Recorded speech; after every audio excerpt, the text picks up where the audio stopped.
Bonjour à tous et bienvenue dans ce nouvel épisode de ma série sur l'organisation. Dans les derniers épisodes, on a vu l'organisation, le design global de mon lieu. Là, on va voir un peu le cœur de mon travail. Moi, je suis pépiniériste, producteur de plantes depuis une douzaine d'années. Je travaille en permaculture et vous allez voir qu'il y a beaucoup de principes qu'on a pu voir dans les derniers épisodes qui vont se retrouver ici sur l'organisation, le design des outils, des méthodes de travail. Et donc, on y va. Allez chercher vos tabliers. Normalement, ils doivent être rangés pas trop loin du plan de travail si c'est bien designé. Et c'est parti pour cette vidéo. Et donc on se retrouve là, devant mon plan de travail, à cet endroit où je passe la majeure partie de mon temps depuis, alors j'allais dire depuis 12 ans que je suis installé, mais pas du tout, parce qu'en fait je l'ai redesigné complètement ce lieu il n'y a pas si longtemps que ça. Et puis je pense que je vais continuer à l'améliorer. Le design c'est toujours pareil, c'est jamais abouti une fois qu'on a fini de faire le design, c'est toujours en cours d'évolution, c'est toujours en progression. Donc voilà. Première question à laquelle je vais répondre déjà, pourquoi en faire une zone de production, un plan de travail, pourquoi l'organiser?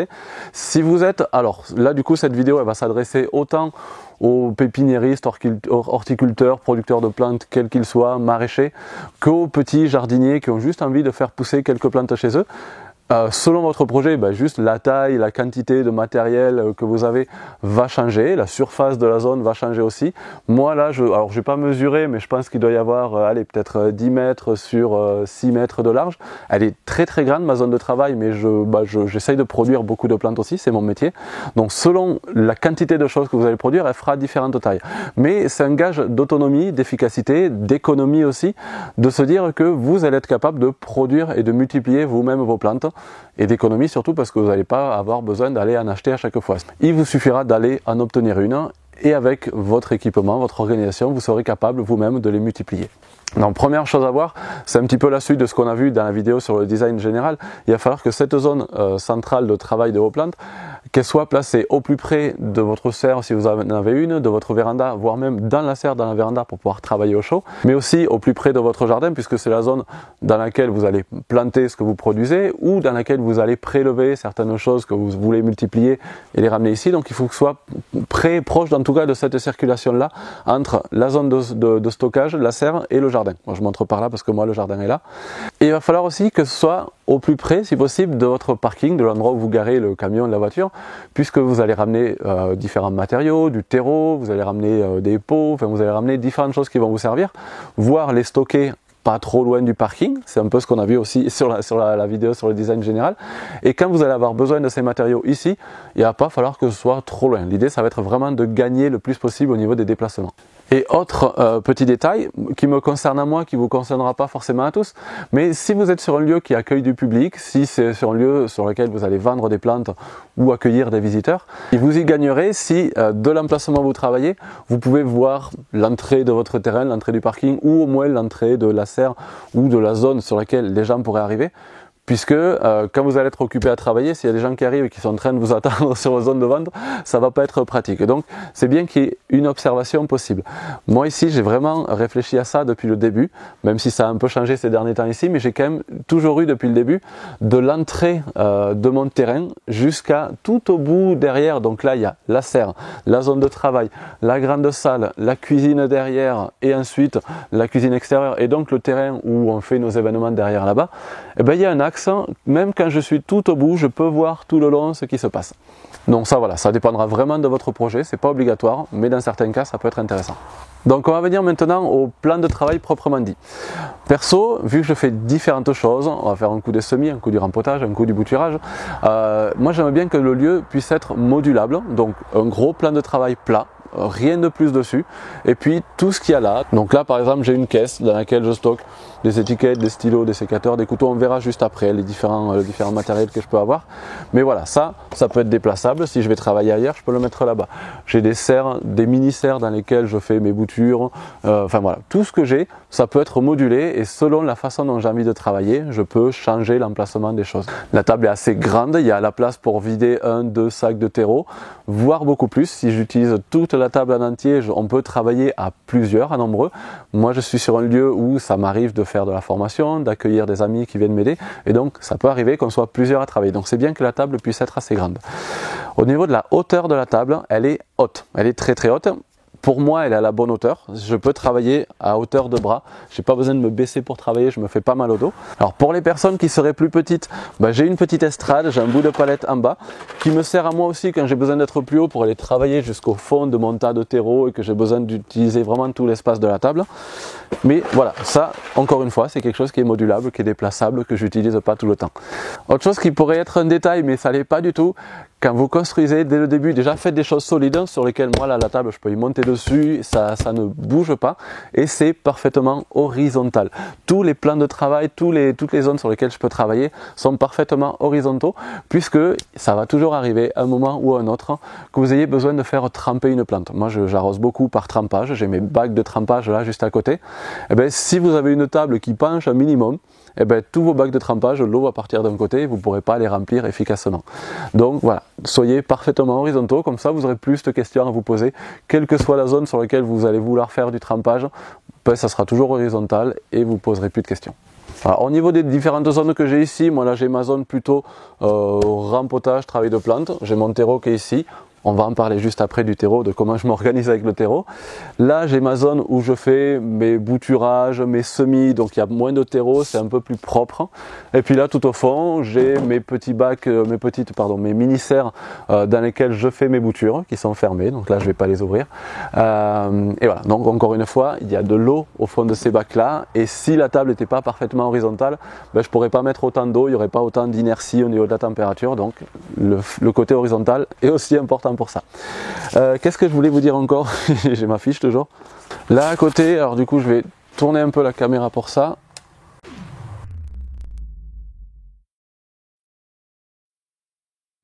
Là de ce côté, donc j'ai ma zone bac de trempage et ici j'ai une zone que je peux fermer. C'est dans cette zone là que je vais faire mes semis. Alors c'est fermé pour pouvoir avoir un peu une meilleure température. J'ai une nappe chauffante et comme ça dans cette petite zone là c'est plus chauffé. Dans une des évolutions que je vais avoir bientôt, c'est que toute cette zone là elle va être un peu plus fermée, un peu plus isolée pour que je puisse la garder un peu plus chaud, au moins hors gel. Et plus c'est chauffé, plus il y a de périodes où c'est hors gel et voire chauffé pendant l'hiver, plus vous allez pouvoir y travailler et plus ça sera confort pour travailler pendant l'hiver. Quand il fait très très froid dehors, c'est toujours bien d'avoir une serre dans laquelle on peut travailler un petit peu au chaud. Alors, un petit détail par rapport à ma zone de semis, donc là c'est le bordel parce que je ne fais pas beaucoup de semis en ce moment, il y a quelques semis dans la serre mais je ne fais pas de semis ici, mais au printemps je vais la remettre en état. C'est la seule zone qui est un tout petit peu penchée en avant, puisque l'idée c'est que quand j'arrose mes semis, quand j'arrose mes bacs ici, je ne veux pas qu'il y ait d'eau qui coule n'importe où, l'eau peut couler devant et donc dans les évolutions qu'il va y avoir là-dessus aussi, c'est que toute l'eau qui va couler de la table, il y aura une petite gouttière, un petit truc qui va ramener l'eau dans mes bacs, comme ça il n'y aura pas une goutte d'eau de gaspillée. Moi je suis sur un lieu ici où j'ai pas d'eau à volonté, donc j'essaye d'en gaspiller vraiment le moins possible. Alors forcément c'est du jardinage, de l'horticulture, on a besoin d'eau, du coup c'est toujours bien d'avoir des réserves d'eau au plus près possible des zones dans lesquelles on peut en avoir besoin. Je peux en avoir besoin ici, j'ai surtout besoin de mes bacs de trempage pour les semis, donc j'ai un bac d'eau qui est vraiment au plus près d'ici. Je ferai une série je pense sur l'organisation que j'ai par rapport à l'eau. Ma cuve d'eau que j'ai ici, elle est connectée avec toutes les cuves d'eau que j'ai autour de la cabane et dans la serre, elles sont toutes au même niveau. Il n'y en a pas une plus haute que l'autre et comme ça quand il pleut et que mes cuves autour de la cabane se remplissent, la cuve que j'ai juste à côté ici se remplit, se met à niveau toute seule. J'ai beaucoup d'inertie aussi au niveau de la quantité d'eau. Quand je prends de l'eau dans ma cuve juste à côté ici, vu qu'elles sont toutes connectées, elles vont toutes se vider petit à petit, mais du coup ça me fait une bien plus grosse réserve que le volume juste de la cuve que j'ai ici. Ensuite, à côté des cuves d'eau, toujours, j'ai des seaux comme ça, des gros seaux, toujours pratiques pour prendre de l'eau, remplir mes bacs. Il y a beaucoup plus de volume là-dedans que dans les arrosoirs. Et donc aussi, toujours des arrosoirs. Toujours tout ça posé à côté des points d'eau, c'est le plus pratique. Des pommes ou des poires d'arrosoir qu'on met dans le sens qu'on veut, petit clin d'œil à Damien. Quand je les utilise pas, toujours à côté des points d'eau, j'ai même des trucs que je mets au bout du tuyau, le tuyau, et j'ai un accès à l'eau avec un robinet qui est vraiment juste à côté quand j'ai besoin de remplir mes cuves avec l'eau du réseau ou quoi, ou du puits, parce que j'ai l'eau du puits qui arrive sur mes robinets aussi. C'est toujours bien d'avoir un robinet le plus près possible des endroits où on en a besoin. Et voilà, et donc tout ce qui est lié à l'eau, toujours rangé à côté des points d'eau, c'est pratique quand on cherche du matériel, de ne pas chercher partout. Si je cherche un arrosoir, un seau, une poire d'arrosoir, je vais toujours chercher à côté des points d'eau. Alors, un autre petit, j'allais dire encore un détail, mais pas vraiment, c'est bien que la zone, je disais que c'est bien si c'est dans une serre, donc si c'est dans une serre, c'est bien, c'est hors d'eau, il pleut pas ici. Et un des soucis qui peut apparaître quand c'est hors d'eau, au niveau du sol, selon le type de sol que vous avez, si c'est sur de la terre battue ou sur un sol voilà, naturel, le fait qu'il ne pleuve plus ici, le sol va sécher très vite. Rapidement, vous n'allez plus avoir grand chose qui pousse au sol et vous allez avoir donc de la terre battue. Et la terre battue, quand c'est sec, ça fait beaucoup de poussière. Si en plus vous êtes sur un lieu où vous vous déplacez, vous bougez beaucoup de choses, il y a du passage et que les gens traînent un peu les pieds, à chaque fois qu'on passe ici, ça fait de la poussière. Et moi j'ai eu une petite période où j'étais beaucoup malade de la gorge, toujours les yeux qui piquent un petit peu. Et ça voilà, c'est parce qu'il y avait de la poussière tout le temps, j'ai fini par m'en rendre compte. Donc soit faites en sorte d'avoir un sol comme j'ai sur cette partie ici, où c'est un plastique, une toile tissée qui est solide, qui tient bien dans le temps. Hein. Cette partie-là, ça va faire 12 ans qu'elle y est, elle n'a pas bougé depuis 12 ans, donc c'est toujours en bon état. Et au moins voilà, il y a moins de poussière, c'est balayable, de temps en temps on peut balayer, c'est propre. Ou alors, comme ici à côté, si c'est sur terre battue, sur un sol naturel, de temps en temps on y met un petit coup d'arrosoir, on le mouille, on fait en sorte que ça soit toujours un peu humide, et le fait que c'est humide, ça évite qu'il y ait de la poussière qui lève. Alors on va voir maintenant les différents outils que j'utilise et avant ça on va voir comment ranger les outils, comment je m'organise par rapport au rangement, à l'emplacement des différents outils. Je parle souvent de design dans mes vidéos, je travaille en permaculture et en design on parle de zonage. La zone 0 c'est la zone centrale, l'habitat, et la zone 1 c'est la zone dans laquelle on va tous les jours ou plusieurs fois par jour. Et etc. jusqu'à la zone 5, c'est la zone dans laquelle on ne va pas. Eh bien, j'applique moi ces principes de zonage aussi à l'utilisation que je vais faire de mes outils. Je vais essayer de traduire tout ça. On va dire que là, on est dans ma zone 0.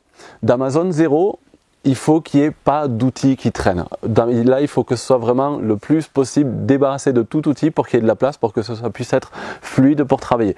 D'ailleurs, c'est important à chaque fois que vous avez fini une série de bouturage, de rempotage, de toujours nettoyer, être le plus propre possible et rien avoir qui traîne ici. Et dans la zone 1, alors c'est ma vision des choses, hein.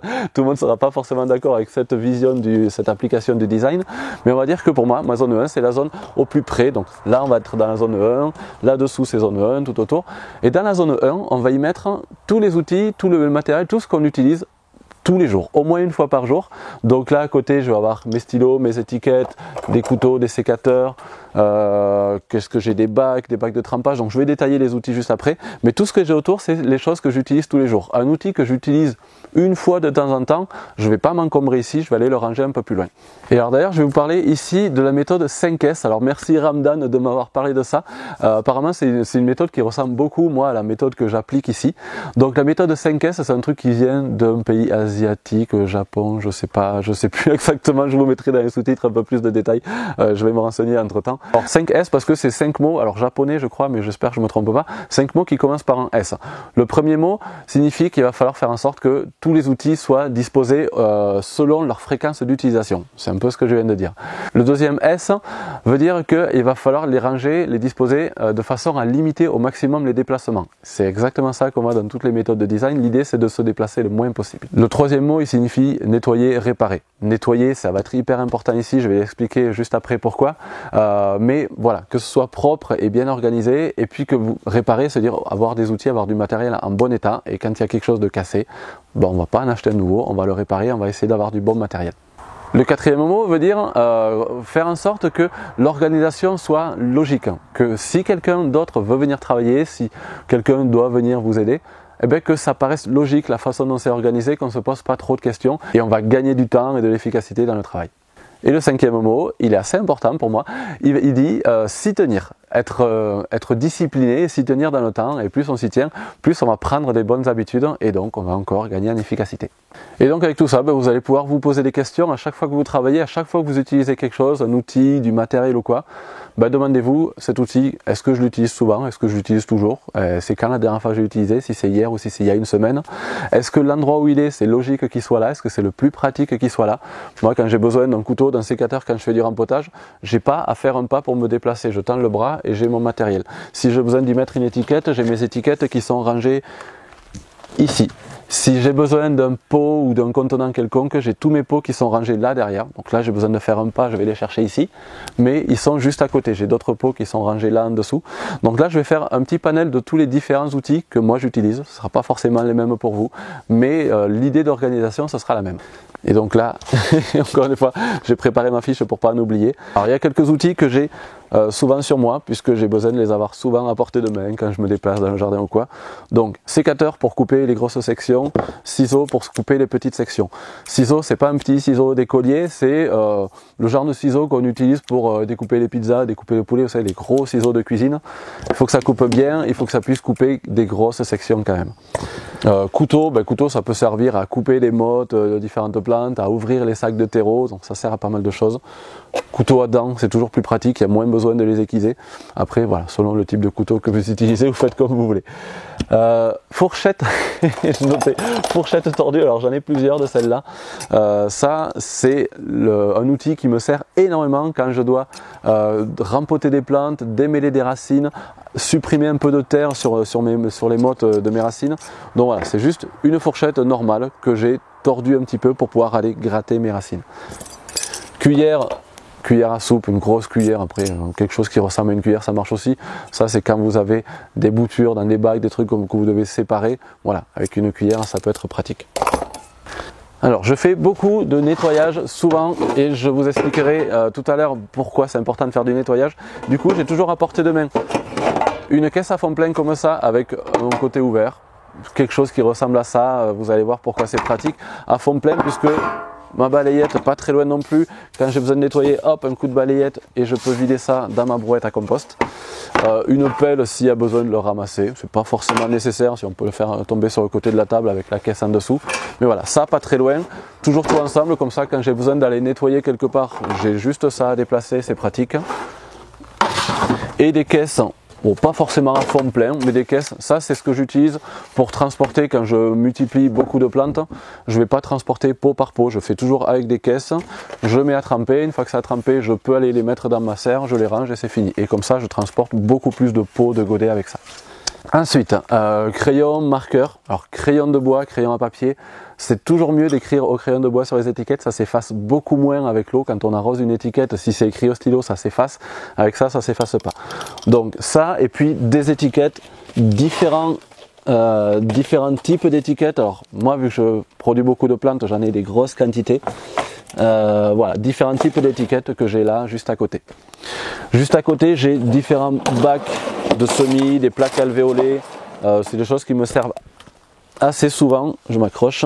Derrière, bon là, elles sont juste derrière. Mais vous voyez, là, c'est pas pratique. Des caisses en polystyrène, j'utilise souvent aussi ces caisses de poissonnier là en polystyrène. C'est assez pratique. Donc voilà, j'ai tout ça ici. Qu'est-ce que j'ai noté encore? Ben voilà, des pots de toutes les tailles, donc j'ai les gros pots ici, de ce côté derrière j'ai tout ce qui est petits pots, godets, rangés par ordre de taille et par couleur, puisque quand je fais des séries de plantes, chaque plante est dans une couleur et deux plantes différentes sont dans deux couleurs différentes, c'est toujours beaucoup plus pratique de travailler comme ça. Donc voilà, j'ai tout ça là à portée de main. Et donc on va finir avec les brouettes, j'ai toujours une brouette juste là derrière moi, comme ça quand j'ai des choses à nettoyer ici avec ma caisse à fond plein, je la vide juste derrière, et une brouette plateau qui me sert à transporter quand j'ai beaucoup de pots à transporter. Je vais pas loin, je vais à l'autre bout de la serre, c'est à 20 mètres, mais si je dois transporter beaucoup de pots, si j'ai 6, 8 caisses comme ça, et bien avec la brouette je fais un aller-retour, sans brouette j'en ferai 8. Donc je gagne quand même pas mal de temps et de temps en déplacement. Alors ma brouette plateau, la voilà. Pour ceux qui voudraient s'acheter la même, sachez que ça je ne l'ai pas acheté. La brouette c'est une vieille brouette toute pourrie que j'ai trouvée dans une décharge. J'ai mis une planche dessus avec une sangle. J'ai fait ça il y a 12 ans quand je me suis installé et elle tient encore. La planche est toute abîmée, encore un peu fragile. Mais ça tient encore debout, ça roule. Donc voilà, c'est pas compliqué à se faire et c'est hyper pratique pour transporter pas mal de choses. Voilà. Dans les outils que j'utilise pas tous les jours, c'est tout ce qui est matériel de bouturage. J'ai ma planche à découper, mes couteaux pour couper les boutures. Bon, j'ai encore de la place donc je les ai ici. Là j'ai des coupelles là que je peux utiliser de temps en temps que j'ai ici. Donc matériel de bouturage, matériel de greffage, ça je l'utilise une fois par an, mon matériel de greffage quand je fais les greffes au printemps, ou peut-être 2 fois quand je fais les greffes d'été aussi, mais j'en fais moins. Donc ça c'est rangé un peu plus loin, mais voilà, vu que je l'utilise pas souvent, ça peut être rangé un peu plus loin. Et donc dans les choses qui sont un poil plus loin, juste derrière là-bas, j'ai un peu plus de quantité de sécateurs, des gants pour le jardin que je vais utiliser là-bas, et ensuite tous les outils pour le jardin, mais ça on a déjà vu dans les autres vidéos, c'est à la sortie là-bas de la serre, direction jardin, l'endroit où je les utilise le plus souvent. Et donc on va finir tout ça avec le terreau. Le terreau, il y a pas mal de choses qui sont importantes, donc il est rangé ici. Moi j'utilise différents types de terreau. Pour mes rempotages, j'utilise un mélange de terreau à semis et à rempotage, puisque le terreau à semis, il se compacte trop vite et le terreau de rempotage, il draine trop. Les deux ensemble, c'est parfait. Donc je fais toujours, je prends un sac de chaque, je vide les 2 sacs, je le mélange, je l'affine, et une fois que c'est bien mélangé, je le rassemble en un tas ici. Ce tas, une fois rassemblé, je le retasse un tout petit peu pour qu'il sèche moins vite. Et une fois que le tas il est là, je le recouvre avec un tissu comme ça. Et selon les périodes, quand c'est l'été, qu'il fait chaud, qu'il y a du soleil, je l'humidifie un petit peu en surface pour qu'il sèche pas trop vite. Dans les sacs, il faut savoir qu'il a un taux, une hygrométrie qui est vraiment parfaite pour le travailler. Et s'il sèche, c'est moins bien. Donc c'est bien de l'humidifier un peu pour qu'il sèche pas trop. Il y a 2 raisons pour lesquelles je mets ce tissu là-dessus. C'est la première, c'est celle qu'on vient de voir, c'est pour qu'il sèche pas trop. Et l'autre raison, il faut savoir que dans l'air ambiant, si vous êtes en plus dans un lieu un peu naturel, dans un jardin ou quoi, il y a toujours des graines qui volent. Les plantes sauvages, enfin toutes les plantes se multiplient par graines, et dans ces graines, il y a beaucoup de graines très très légères, avec des petits plumeaux là, comme pour le pissenlit. Ça vole dans l'air et ça vient ici. Un des travaux les plus chiants et les plus longs à faire dans ces métiers-là, c'est de désherber les pots. Donc plus vous allez avoir d'herbes sauvages dans votre terreau, plus il va falloir désherber derrière. Donc l'idée, c'est de ne pas polluer le terreau avec des graines d'herbes sauvages. Le mot polluer, je l'utilise beaucoup pour ça, c'est vraiment une pollution. Une pollution dans le sens où ça va déséquilibrer mon écosystème dans les pots et puis ça va me rajouter du travail derrière. Donc l'idée voilà, c'est que ça puisse pas se salir. Et l'autre raison pour laquelle j'aime bien avoir ma caisse avec ma balayette ici, c'est que à chaque fois que j'ai fini de travailler, à chaque fois que j'ai fini quelque chose et que pendant un moment je vais plus travailler, je rassemble mon terreau ici, je mets ça, je passe un coup de balayette autour et à chaque fois que j'ai fini quelque chose, je nettoie vraiment tout pour que ce soit pas sale. Quand je vais faire un peu de rempotage, quand je vais travailler sur mes plantes, il y a même souvent je vais utiliser une caisse à fond plein et travailler mon pot dans la caisse, préparer mes mottes, préparer mes plantes, enlever un peu la terre quand je fais du rempotage et cette terre là directement dans la brouette à compost, je nettoie ici et je fais en sorte de ne pas ramener des graines qui pourraient se trouver aussi dans mes pots, dans les pots des plantes que je rempote, pour qu'il n'y ait pas un peu de cette terre qui revienne dans mon terreau et que ça ne me ramène pas des graines d'herbes sauvages qui sont gênantes. Donc là ici j'ai mon terreau pour les rempotages. Ici j'ai souvent un morceau de sac, un sac entamé de terreau pour semis, puisque quand je fais des semis, quand je fais des boutures, bah c'est ce terreau là que j'utilise, donc j'en ai toujours un sac à portée de main. Du terreau, j'ai fait en sorte d'en avoir toujours de près. Quand je travaille, quand je fais un peu de rempotage ou quoi, et que sur la fin de mon atelier j'ai plus de terreau, ben, une des premières choses que je fais, c'est repréparer du terreau, refaire un tas ici et avoir toujours une réserve de prête. Ça m'arrive souvent de venir travailler, de ne pas avoir beaucoup de temps et de vouloir faire un petit peu. Ben, quand j'ai de la terre de prête, au moins je sais que je peux de suite l'utiliser, de suite faire des choses avec. À la fin de tous les ateliers, comme je dis, vraiment essayer d'être propre et organisé, faire en sorte qu'il n'y ait pas d'outils qui traînent dans la zone 0 ici, de ranger tous les outils à leur place et comme ça, dès que j'ai 5 minutes et que j'ai un petit truc à faire, eh ben, je sais que mon terreau est prêt, mon matériel est prêt et je peux travailler beaucoup plus efficacement. Alors j'ai l'impression que je reviens souvent sur cette notion d'efficacité. Je suis pas forcément, alors si je suis peut-être un bourreau de travail, peut-être que j'aime bien travailler beaucoup, mais en tout cas j'ai pas envie de travailler non plus tant que ça et j'ai envie surtout que quand je travaille, je sois efficace au maximum. Plus on est efficace, plus on est productif, plus on va avoir de temps libre, plus on va finir la journée tôt et en ayant été productif. Donc voilà, je mets quand même beaucoup d'importance sur cette notion de rentabilité, d'efficacité dans le temps pendant lequel je travaille. Et après voilà, ça c'est mes petites façons de travailler. Moi sur la table j'ai toujours quelques plantes ici qui traînent. Quand je me balade dans la serre et que je vois les priorités, les choses à faire qui sont importantes, je remplis toujours une caisse avec mes plantes, je les mets ici et comme ça, même si je viens et que je ne sais plus exactement ce que j'avais à faire, je sais que là, voilà, j'ai ces plantes-là à travailler, à bouturer, à multiplier. J'ai mes boutures que j'ai besoin de surveiller beaucoup ici et donc qui sont vraiment proche de ma zone de travail, comme ça je peux avoir l'œil dessus. Et puis voilà, et bien je crois que j'ai fait à peu près le tour de toutes mes petites astuces d'organisation. J'espère que ça vous aura plu, que ça vous servira dans vos projets à vous. Si vous avez des questions en plus, n'hésitez pas dans les commentaires. Si la vidéo vous a plu, vous pouvez la partager, mettre des petits pouces bleus, vous abonner à la chaîne, c'est toujours sympa. Et donc pour info, je suis pépiniériste, producteur de plantes. D'ailleurs, vous pouvez venir tous les samedis ici au Jardin des Merveilles pour voir le jardin et pour acheter mes plantes si ça vous dit. Et à côté de ça, je suis aussi vidéaste. Et si vous voulez me soutenir dans ce métier-là aussi, pour moi c'en est un, vous pouvez me soutenir en passant par la plateforme Tipeee. Et donc comme d'habitude, je remercie énormément tous les gens qui me soutiennent déjà, sans qui je ne pourrais pas prendre le temps de faire ces vidéos. Donc un grand merci à vous. Et puis à tous, je vous dis à très bientôt pour de prochaines vidéos. Et voilà, et là j'ai plus qu'à couper la caméra, débrancher mon micro et me remettre au travail. À bientôt.